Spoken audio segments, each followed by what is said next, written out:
For the past couple of months, while taking a break from social media, I've been thinking a lot about the content of this channel. As a matter of fact, I came to a very good and profound conclusion that taking care of yourself, or as we say, becoming the best version of yourself, is not only about waking up at 5 in the morning, taking cold plunges, or going to the gym 4 times a week and so on. One of the biggest challenges we are facing nowadays is financial. And before you start saying, well, money can't buy happiness, let me explain further. Money can actually buy a lot of things. And on top of those things, personally I think the most important one is your time. I can't emphasize enough how your time affects your overall life. And for that reason, in this video we're gonna talk about how modern systems incentivize consumption and dependency, why most people never develop financial awareness, how distractions keep people away from thinking deeply. First and foremost, now is the perfect time for you to grab your notebook to take some notes while watching this video. I want to start with something called pattern recognition. Most people repeat the same financial cycle for decades. Work, stress, consume, temporary dopamine and repeat. They tend to recognize short-term pain but always fail to recognize long-term patterns like spending habits, dependence, lack of skills and most importantly distractions. Modern systems and big companies, especially those related to technology, are built around predictable human behavior. That is impulsive buying, convenience, emotional reactions, and of course on top of the list, attention addiction. Your first step into financial freedom will take place when you stop seeing isolated events and start seeing systems or patterns. People who progress in life usually become better at recognizing these patterns in markets, in behavior, opportunities, relationships, habits, and even emotions. To conclude this part, basically your life is largely the result of the patterns you fail to notice. The main question is, what do you do with those observations? That question itself brings us to the next point, which is pattern utilization. Recognizing patterns alone means nothing if you never act on them. The reason why most people stay stuck in the same place for decades is that they notice problems in their lives but never utilize the information. They know they overspend, procrastinate, waste time, stay distracted, yet nothing changes. You have to accept the brutal fact that information without action becomes entertainment.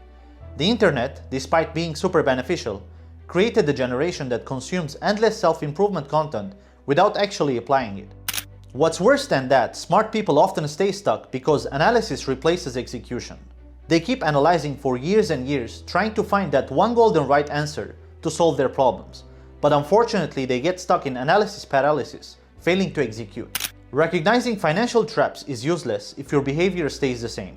You can recognize toxic spending habits, destructive environments, lack of direction, emotional decision-making, but unless you act differently, the pattern continues.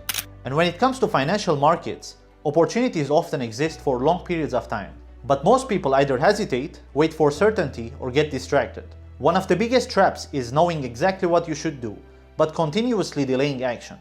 Not only that, but awareness can become painful when it's not followed by action. Which takes us to the next important point, and that is behavior. At this stage, the focus shifts from what you see and what you do to how you actually behave day to day. Because in the end, your life is not shaped by what you understand, it is shaped by what you repeatedly do without thinking. Most people already know what's wrong in their life. They know they waste money, they know they get distracted, they know they delay important decisions. But behavior doesn't change just because awareness exists. Behavior is where patterns become reality. And the uncomfortable truth is, your environment, your habits, and your impulses often shape your behavior more than your intentions. This is exactly why most people can have strong goals, but still act in completely opposite ways. Behavior is mostly automatic because you don't decide most of it, you fall directly into it. That's why financial struggles are rarely about knowledge. They are about behavioral repetition, like spending habits, emotional reactions to money, lifestyle inflation, and so on. If you look closely, most people are not stuck because they lack information. They are stuck because their behavior never catches up with what they already know.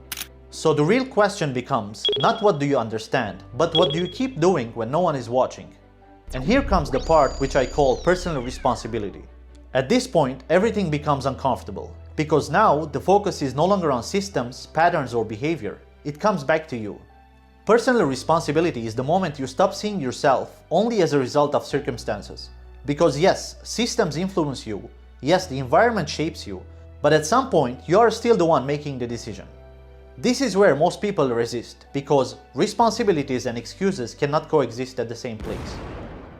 It is always easier to say the system is broken, life is unfair, I don't have opportunities, than to accept that you have been repeating the same choices. And listen, I'm not talking about blaming yourself. I'm talking about reclaiming control. Because the moment you accept responsibility, you also accept power. And in the context of money and time, this becomes even more important. The thing with responsibility is that in its purest form, it means acknowledging that if your life is a result of decisions, then better decisions can change it. This is also where people either level up mentally or stay stuck in frustration, because responsibility forces a shift from reacting to life to directing it. And once that shift happens, the next question naturally becomes, if I am responsible, then how do I actually make better decisions consistently? Here is where I want to talk about the importance of decision making. Once you accept personal responsibility, everything else starts to shift toward the core idea that your life is the result of your decisions.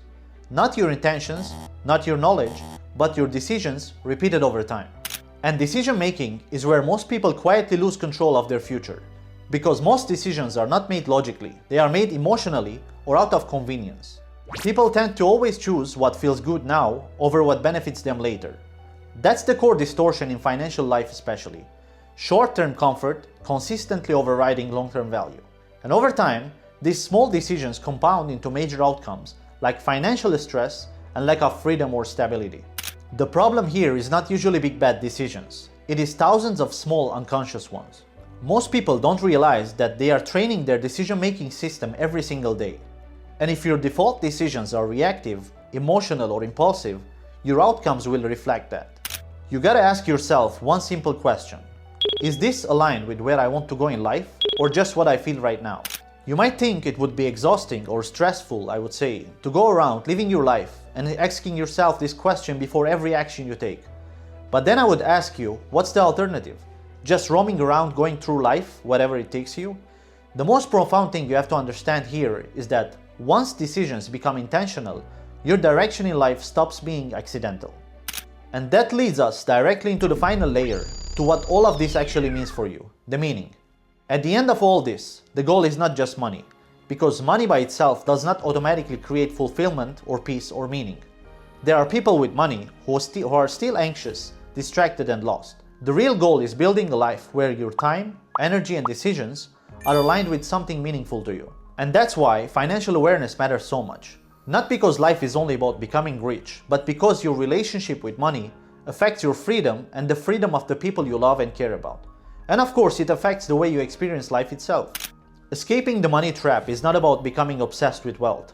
It is about escaping unconscious living, escaping the cycle of distraction, consumption, and consistently reacting to life instead of intentionally building it. Most people spend years chasing comfort without ever asking themselves, what kind of life am I actually creating for myself? And maybe that's the real escape. Not escaping work, not escaping difficulty, but escaping a life lived on autopilot. Simply a life where your behavior, your decisions, and your direction are no longer unconscious. And honestly, that's all I wanted to share in this video. I hope this made you think a little deeper this time. Thank you for watching, and see you in the next one.